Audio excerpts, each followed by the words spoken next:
Little horse. Welcome once again to another episode of the Little Horse Big Conversation. You are here with me, Amy Mitchell, and my co-host Ross Cooper.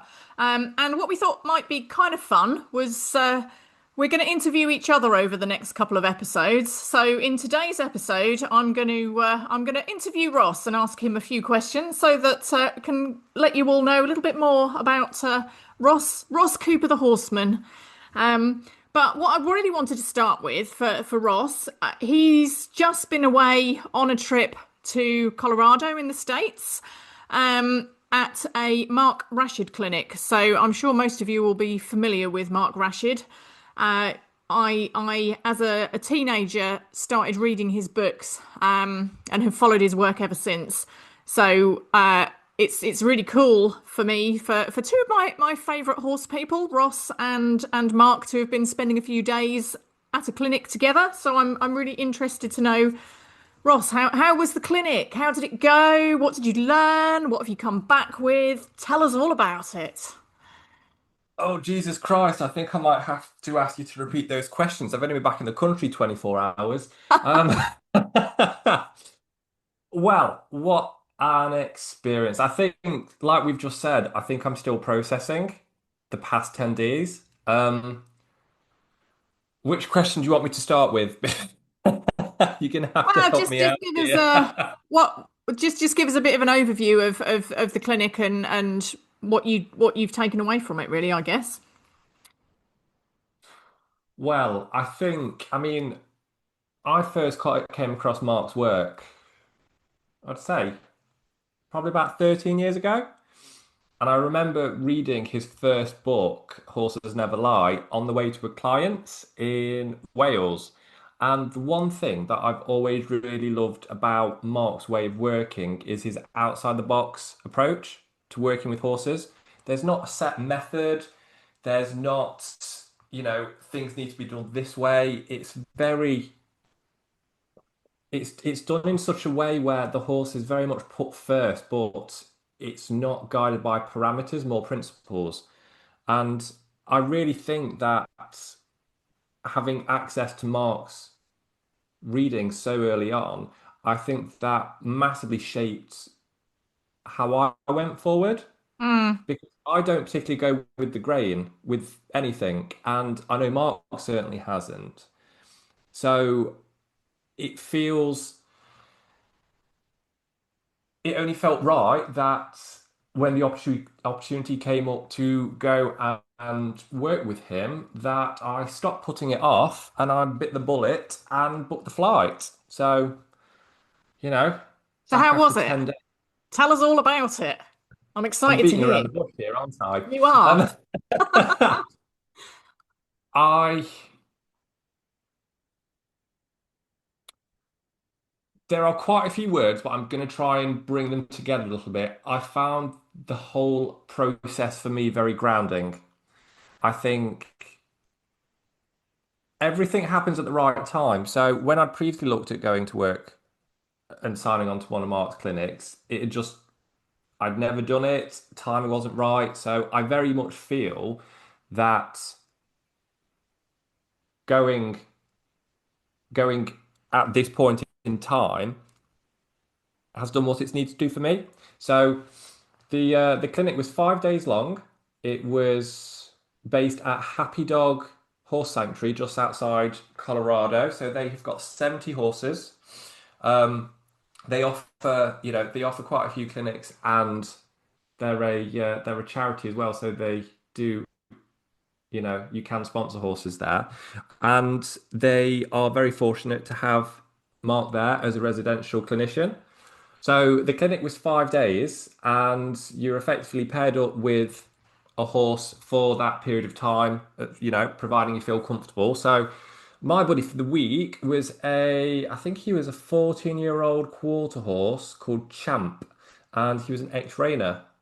And the one thing that I really, really loved about the clinic setup was the fact that there there was structure, but it wasn't about we will be teaching you this. It was Mm. working on you, working on what you're doing with the horse. Again, very similar. to how I work. Show up. This is what we've got, and that's what I absolutely loved. And one of the big realizations for me was, you know, we say so much about we say so much about giving horses time, Hmm. and because we had multiple hours within the day to work with our horses on whatever we was doing, it really brings home the difference that can be made when you aren't clock watching. From Monday to Friday, the difference in the horse that I was working with and the difference in me was really profound because we weren't being guided or we weren't being limited by outside parameters in that sense. And I think that's something that, I'm aware of, but I want to take that into my own practice a little bit more. How I do that, I've not quite worked that out yet, but the entire experience. There's very few people that I would travel across the world to go and work with, and Mark was definitely one of them. And hopefully, I'll get the opportunity to go and work with him and Chrissy again in the future. It's just, it's just been one of those, it's just been one of those experiences where I've come away feeling like a bit of a different person. In what way? I think, I think I've come away feeling differently. So, like Mark said on the clinic, the things that I wanted to work on wasn't mechanical. It was the little things which make up the big things. And one thing that, I may have mentioned this in previous episodes, is that I've felt like I've been through quite a deep transformation and growing period within my own horsemanship over the past 18 months, 2 years. Hmm. And I think what I've struggled to find within my mind is a unifying factor. Yeah, But okay. I am the unifying factor, Yeah. Yeah. which you say it so simply, but it takes an experience for you to realize that yourself, if that Mm. makes sense. Yeah, I think so. And because, I feel everything as much as what I do, I think one of the things that I have been trying to balance out is that internal external. Mm. How can I feel all of these emotions and feel intuitively guided forward, wanting to do something in a better way for the horse and help them feel safe within what it is that we are doing and Yeah. taking environmental and personal ownership factors into that. Mm.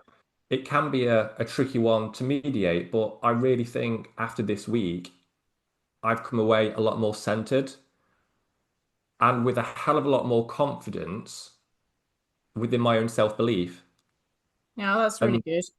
I I knew I'd come away with a lot, but I didn't expect to come away feeling as full as I do.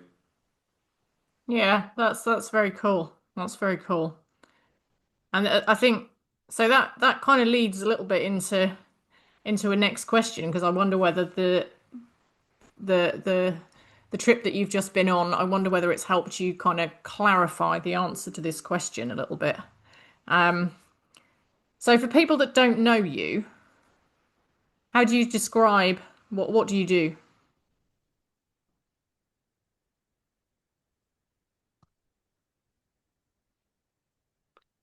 I like that question.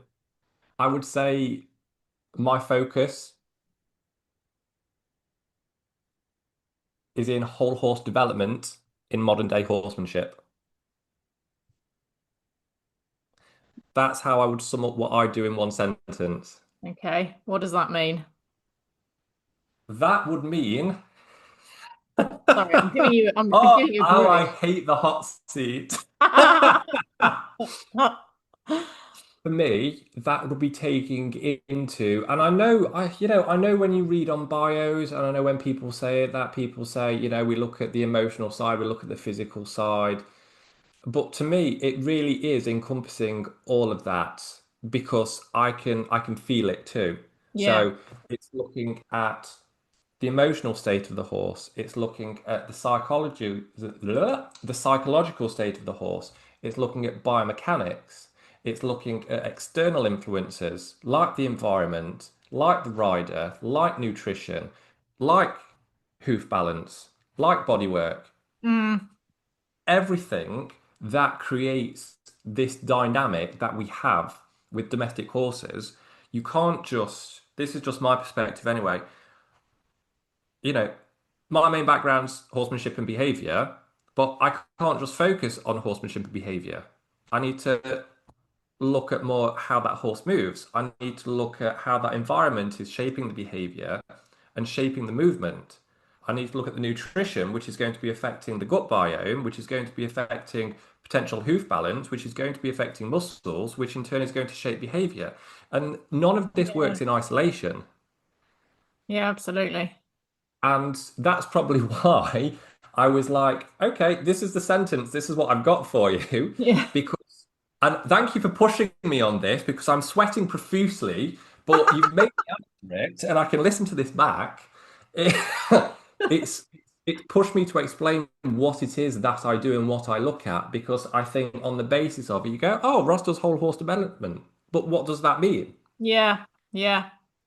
Well, I look at absolutely every detail, and that's not because I'm, constantly searching for something. It's because, in my experience, they're all interlinked. So, no, I don't need to go and do a nutrition degree, which, for anyone that knows me, I do love a degree and a certificate, so I wouldn't be opposed to doing that.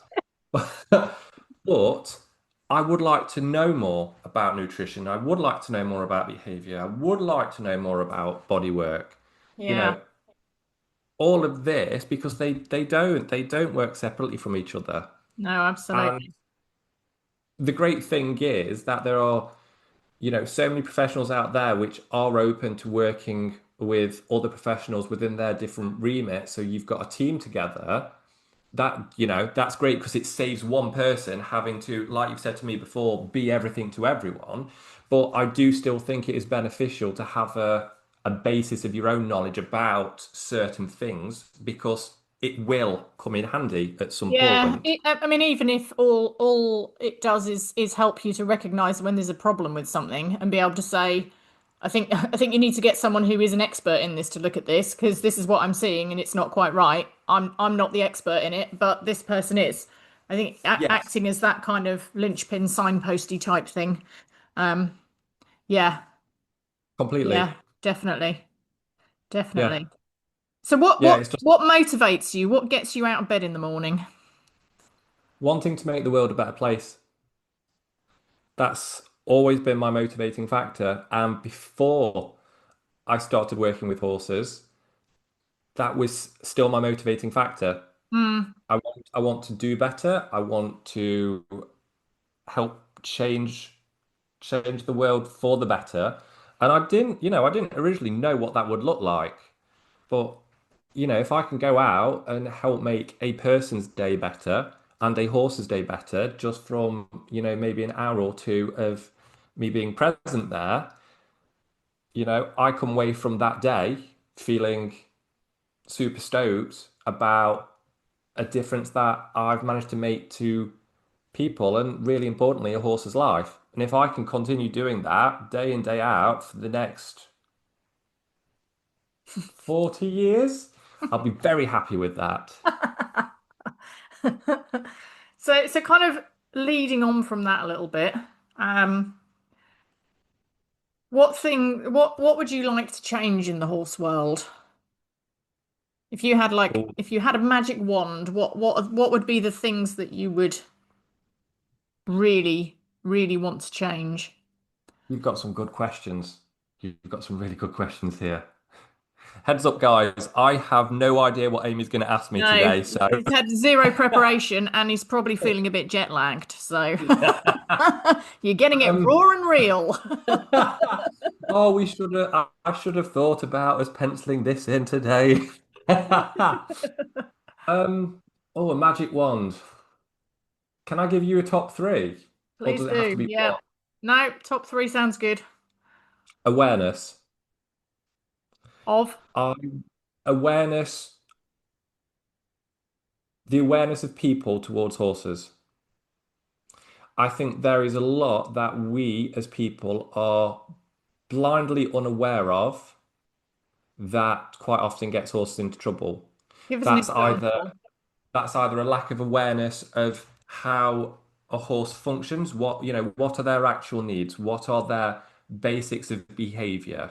what is their basic of, their basis of nutrition. I think all of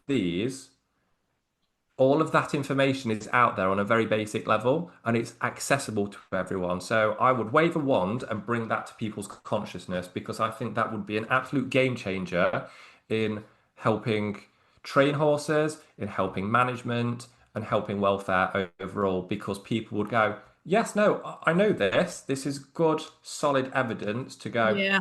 yes, no, make an informed decision. Yeah. So awareness would most definitely be Yeah, I think that's a good one. first- the That first that wave would of the be a bond. pretty dramatic game changer, wouldn't it? Can you imagine how much that would change things, though? Yeah. Yeah, yeah. Be quite Just across the interesting board. to be quite interesting to see what happened, wouldn't it?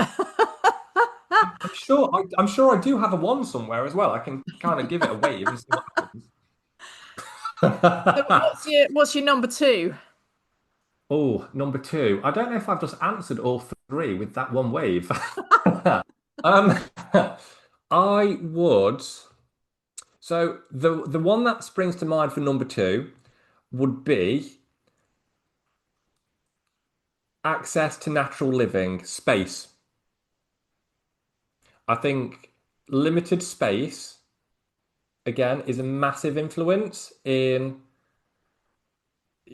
horse welfare, horse behavior, just them not being able to exhibit movement.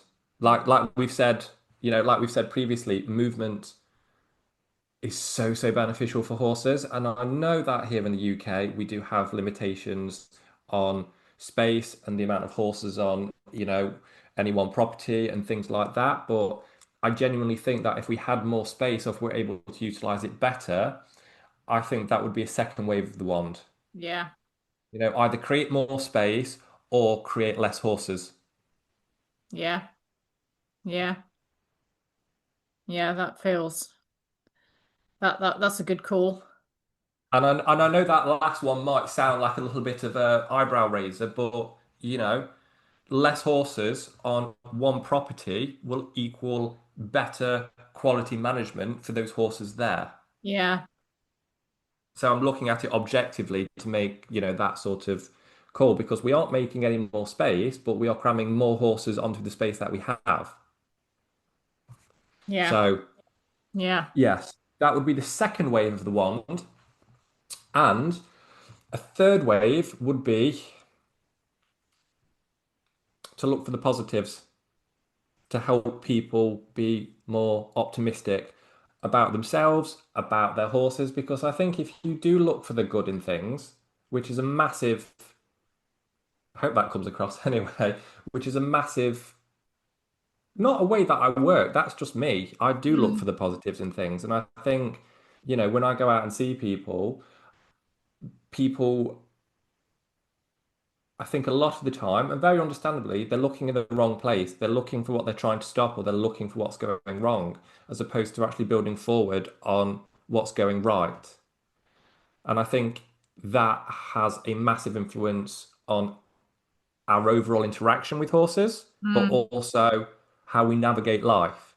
So I Yeah. think helping people, just to tip the scales of being a little bit more optimistic, I think would be massively beneficial to them as well as their horses. Yeah. Yeah, no, you're absolutely right. I think, the way in the most part, the way that you are in your interactions with the horse is the way that you are in your interactions with life. So yeah, yeah, a little a little more focusing on the positivity and building out from there rather than trying to focus on the negativity and kind of crush that out is yeah, it is a Yeah. really good Well, call. actually, there was something that happened to me in Estes Park. So, um, when I went over to Colorado, because I know it's, 7 hours behind, and, while you're in a place, see some of the area. I stayed in Estes Park, which is a nice little mountain town. And I went into one of the gift shops there, and it sold sort of very, very Navajo rustic type gifts. Yeah, yeah. And I'm never going to forget this conversation. Never. I was talking to the woman in there, and Americans like to ask about the royal family, of Of course. course they So, do. Yeah. yes, very lovely lady. She was asking me about the royal family, and the different opinions that they are, well, that people have on the family themselves from different sides of the pond. And as she was wrapping everything up for me, I turned around and said, "Well, you've got to look for the good in people." And she went, "Yes, you do." And then she looked at, and when someone looks at you and it's like they're staring into your soul. Yeah. And she turned around and she went, "Yeah, you're one of the good ones." And Ah, then she paused and she went, "You are. Don't you ever forget that." And her eyes filled up with tears at the same time. oh, And that's amazing. there was just something about how she said it Yeah. that she just had a knowing. And I'm on this spectrum as well. I'm on this wavelength, so I could feel where that was coming from, and it was such a genuine Yeah. comment, which I think she was very aware that meant a lot. And again, Yeah. I was there going, and I owned it, and I was like, I really, really appreciate that. Well, you need to carry that with you when you're, having moments of self-doubt. You need to definitely carry that with you. I need to carry that moose Yeah. beanbag that I bought in that shop everywhere with me. Well, there you go. Exactly. Exactly. Yeah. Yeah, you need to use your own magic wand wish on yourself. We all do. We all Yes. do. Yes. Yes. That's cool. Yes. I really like your three waves of the magic wand. Thank you. Can I put my wand away? Yes, you can. You can put your wand away for the time being. Um, so I just have two more questions for you. The next one, I suspect I might know some of the answers, but who knows? You might surprise me. Um, who do you admire in the horse world? So, who do I admire? God, this is a tricky one. Um, so can you elaborate a little bit on admiration? So, is it admire them as people, their work? Are these people that I would go and work with? You How should does that look? interpret it as you see fit. Oh, okay. So, I would, of course, say Mark Rashid, Mm-hmm. Nishan Cook. Yep. They would be the two that spring to mind. Um, and when I'm thinking about this, I am thinking of it in the sense of who do I admire as people, and you know, as we have already touched base on today, I've had the privilege of working and getting to know Nishant and Mark, Mm. and it's not just what someone can do with horses that appeals to me. You can be competing at, this level, you can do Liberty at whatever level, but if I don't resonate or vibe with someone, or there's not an authenticity there, it's got to come from that person, and that horsemanship has to come from the inside out for me. Yeah. That's what I feel. I'm also looking at this in the sense of who would I travel to go and work with, and Nishan and Mark would be both of them, would be two of them, sorry. I'm just trying to think who is on the radar. This is a great question with jet lag. Again, I'll probably repeat myself with some bits of this, but it's very much like I see it as that person has to be authentic, and it's sort of a feeling that I get from wanting to work with them that goes a little bit deeper. So effectively that authenticity, but also how are they approaching things with the horse in mind from a behavioural and biomechanical perspective. I do like Jean-Luc Cornille from The Science of Motion, and also Ross Jacobs. I have followed his work for a few years and find more of his writing online quite interesting to read. I think That's a new name to me. I think Ross is based in Australia. He's got I do quite like his objective yet practical approach. I've never had the experience of working or watching Ross's work via what I see online, but I I do enjoy some of his reads. Um, I do like Jeff Sanders as well. So Jeff Sanders is I think he's based over in Europe. Um, he's a California vaquero, and I do quite like the Okay. combination of the biomechanical aspects as well.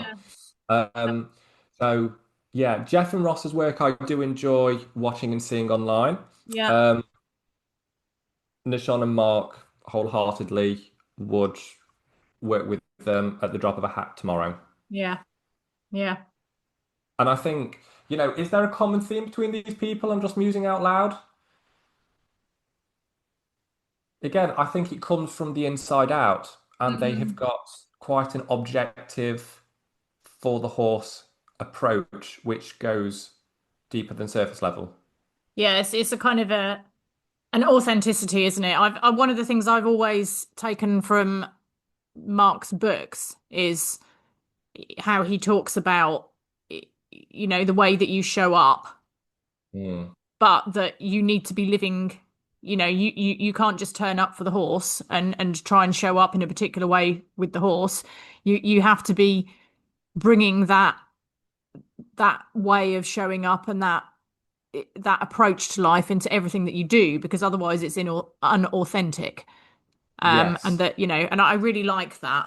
And I think, obviously I've been fortunate to meet Mark at one of his clinics before, and obviously read his books and so on, and been very fortunate to spend time with Nashan. And I think for me, the theme with both of those people is their genuine authenticity Yes. It's and unquestionable. unapologetically who they are.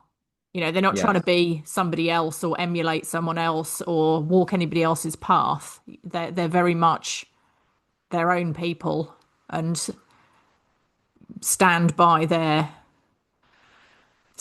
word. And And they yeah, promote that to people. yeah, I mean, I was talking to Chrissy at the clinic, and Chrissy's like, you're not this person's horsemanship, you're not that person's horsemanship, you're Ross's horsemanship. exactly. And it's that nurturing. They're not, none of those people are trying to make carbon copies No, of your in this program, or you're doing this to win sort of ranch horse of the year. None of that. It's very much they're helping you work on you, yeah, yeah, and mentors need mentors, teachers need teachers, but absolutely. I think to effectively teach, you need to be very good with people, and you need to have that authenticity coming from the core to go, we want to help make you the best person that you can be for your horse and bring those two up together. And I think that's exactly what they do. Yeah, And I think yeah, for me, there isn't that many, there's a lot of work out there, which I very much respect for each professional that does it. but something's got to move a little bit deeper for me to really resonate with how they do. Yeah. Yeah. No, I would concur with that. I think that's yeah. I hope that was a question well answered. Yeah, no, I was obviously I had expectations of who I thought you might come out within that. So I half wondered whether you'd mention Warwick Schiller actually.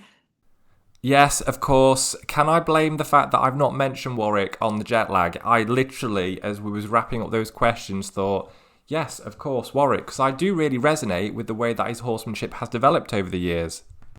One thing that I really respect and I do admire about Warwick is I think there are very few people out there in a professional standpoint that can go, I'm doing things in a better way and do it so publicly.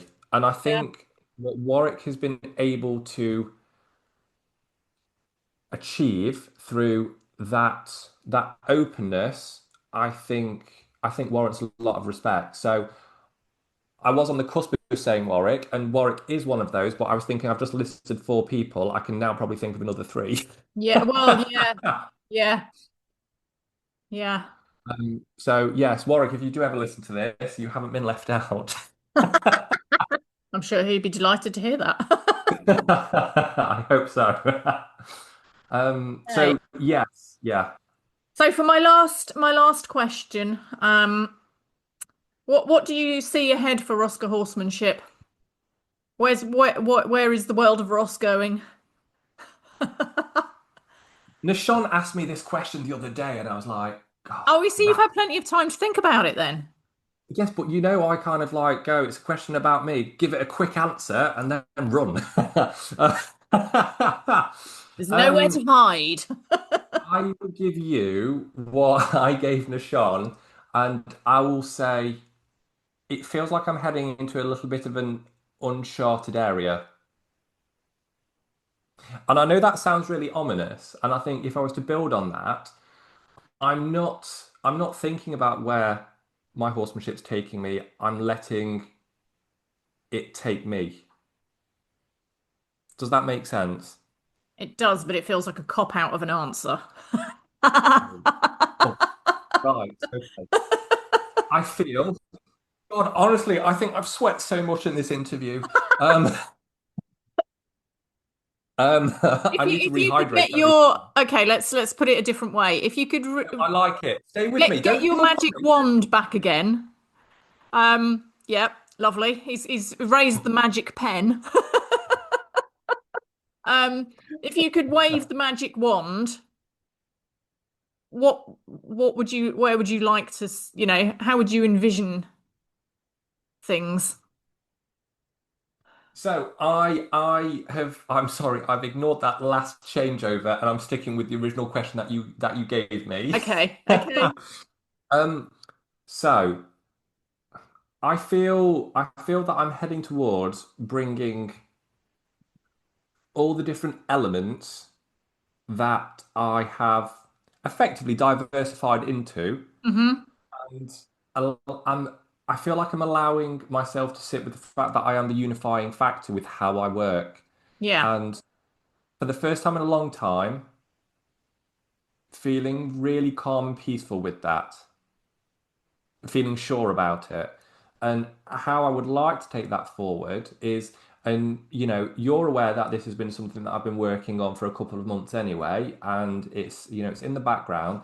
I would like to create something which allows how I work to be more accessible to people, yeah, encompassing the factors that I've already mentioned, whether yeah, that is development work, whether that is physical things for a rider. And I want to create something which is authentic to me, which is going to help bring what I do to people. yeah, That would be something on more of a physical, practical element that I'm sort of aiming towards. But as long as I can continue helping to make the world a better place emotionally, physically, mentally for people and horses, as long as I'm heading in that direction, I'll be quite happy with that, whichever way that takes me. That's very cool. Well, we shall have to reflect back on this conversation in 5 years' time and see how things have developed. And yeah, yeah, it's cool. Yes, I look forward to that. Yeah. He says with a very pained expression on his face. Well, I'm glad you can just hear us. I'm glad you just can't see my face. Well, Well, thank thank you for you. that round of questions. They were very good. They were very good. I was very impressed. Very uncomfortable, but very impressed. Well, it's, didn't aim to make you feel uncomfortable, but I'll take it as an added bonus. Excellent. Well, thank you because I know you have literally got off a plane in the last day, and they were not scripted questions from your perspective. You didn't know what I was going to ask you, so yeah, I I think liked it. I think that was pretty cool. So thank you very much. So we're Thank you for gonna we're asking. gonna wrap that episode up here. Um, Thank you very much, Ross. Hopefully that gives people a little more insight into you and your work and what you're all about. And yeah, I'll prepare myself for the fact that the next time roles will be reversed. Yeah, thank you all very much for listening. If you want to find out more about Ross, of course, he has a Roscoe Horsemanship Facebook page and he also has a website. So please do have a good fertile around in those and see what else you can find out. But thank you all Love the very word much for turtle. listening. Thanks, guys.